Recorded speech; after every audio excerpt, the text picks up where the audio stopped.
परी की जादुई फूलों का पेड़। फूल परी राज्य में बहुत सारी परियां मिलजुल कर रहती थी।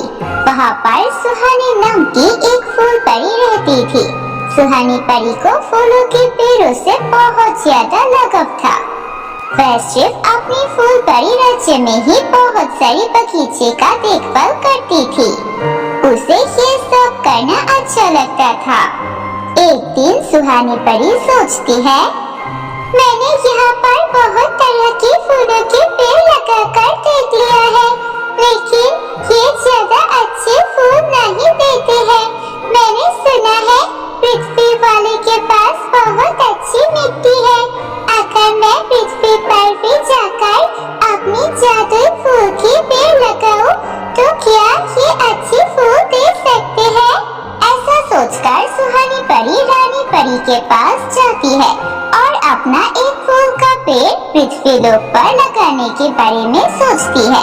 रानी परी ये सब सुनकर बोलती है, ये बहुत अच्छी बात है, लेकिन हाँ, हमारी परी लोग के फूल के पेड़ बहुत ज्यादा अनोखी होगी, तो ध्यान रखना कि किसी भी इंसान के पास इसका खबर ना हो, नहीं तो वैसा भी लालच के मारे हमारे ये जादुई फूल परी राज्य के फूल के पेड़ से फूल लेना चाहेंगे।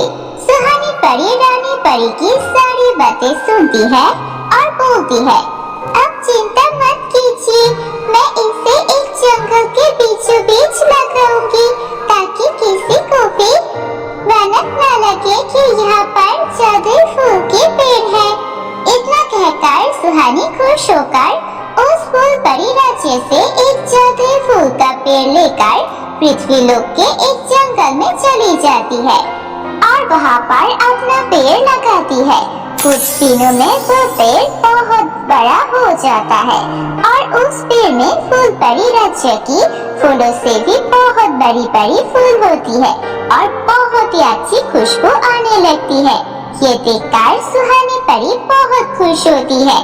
अरे वाह, मैंने जैसा सोचा था बिल्कुल वैसा ही हुआ।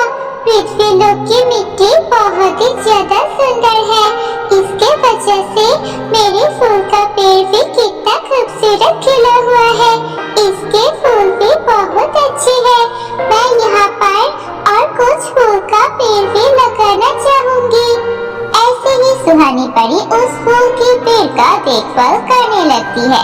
वह कभी कभी पृथ्वी लोक पर आती थी और उस फूल के पेड़ के नीचे ही सो जाया करती थी। ऐसे ही दिन बीतने लगते हैं। एक दिन उस जंगल के पास जो राज्य था, उस राज्य के राजकुमार जंगल में शिकार करने घूमने निकलता है। वह शिकार ढूंढता रहता है, लेकिन उसे कोई शिकार नहीं मिलता है। वह थक जाता है और तभी उसे वह परी की जादुई फूल का पेड़ दिखाई देता है। अरे, ये तो बहुत ही खूबसूरत फूल का पेड़ है। इतना खूबसूरत फूल मैंने तो आज तक पृथ्वी लोक पर कहीं नहीं देखा। ये खूबसूरत फूल का पेड़ अगर मेरे राजमहल में होगा तो कितनी अच्छा होगा। मुझे इसे लेकर अपने राजमहल जाना चाहिए। ऐसा सोचकर राजकुमार उस फूल के पेड़ को अपने साथ लेकर जाने की तैयारी करने लगते हैं। तभी वहाँ पर सुहानी परी आ जाती है। सुहानी परी को ये देखकर बहुत गुस्सा आती है। इतनी हिम्मत तुम्हारी, तुमने कैसे मेरे फूल के पेड़ को हाथ से लगाया? कैसे? मैं तुम्हें श्राप देती हूँ, तुम आज से चल भी नहीं पाओगे, अपाहिज हो जाओगे।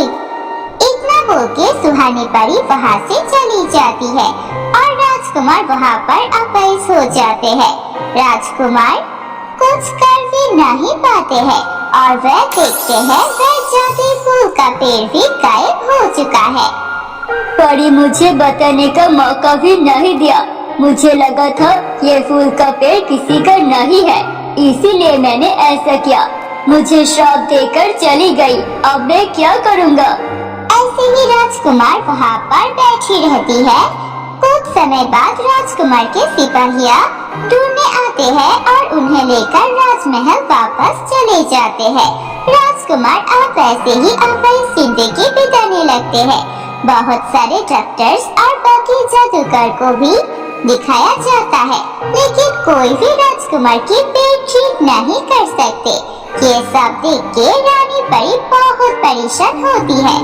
राजकुमार, ये सब आखिर कैसे हो गया? तुम इतने अच्छे शिकार पर निकले थे, लेकिन आप ऐसे आपाइस कैसे बन गई?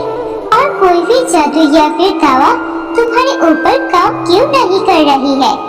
उसके बाद राजकुमार अपनी माँ को सब कुछ बता देते हैं। सब कुछ सुनने के बाद रानी घबरा जाती है। ये तो बहुत बुरी बात है।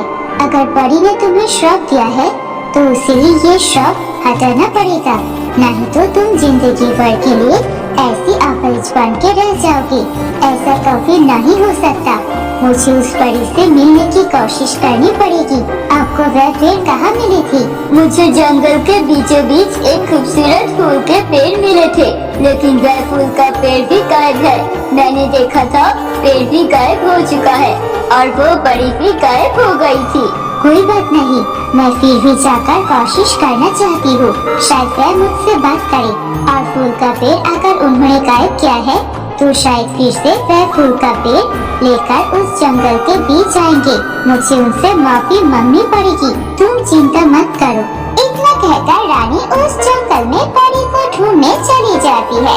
रानी परी बहुत देर तक उस फूल परी को ढूंढने लगती है, लेकिन उसे वह फूल परी और फूल का पेड़ कहीं नहीं मिलती है। इतनी देर हो गई, लेकिन मुझे वह कहीं नहीं मिल रही। क्या करूं? कुछ समझ नहीं आ रहा।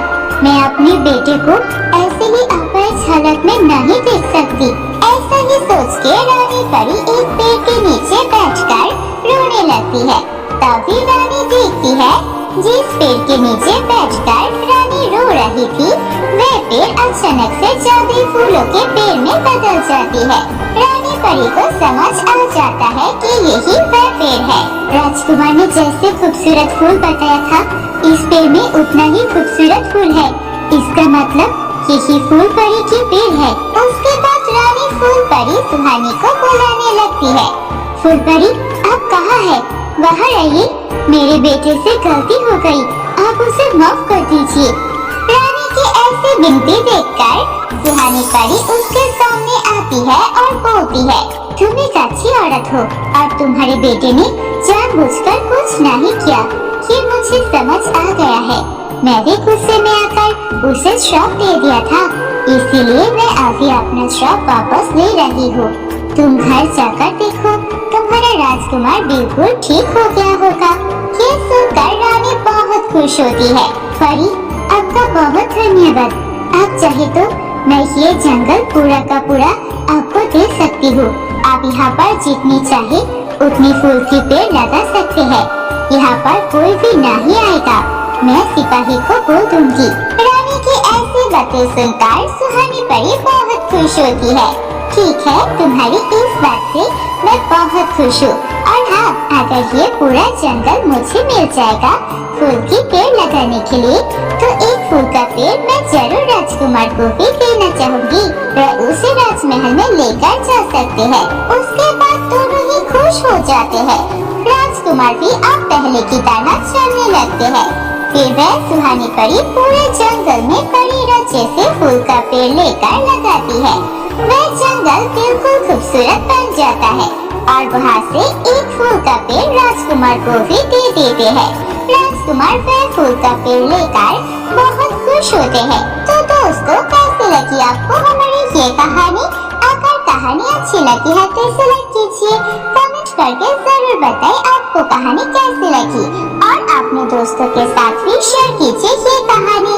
बाय बाय बच्चों, वीडियो अच्छी लगे तो वीडियो को लाइक करो, चैनल को सब्सक्राइब करो, ताकि आने वाली इसी तरह की इंटरेस्टिंग कहानी का कोई भी नोटिफिकेशन आपसे मिस ना हो। धन्यवाद।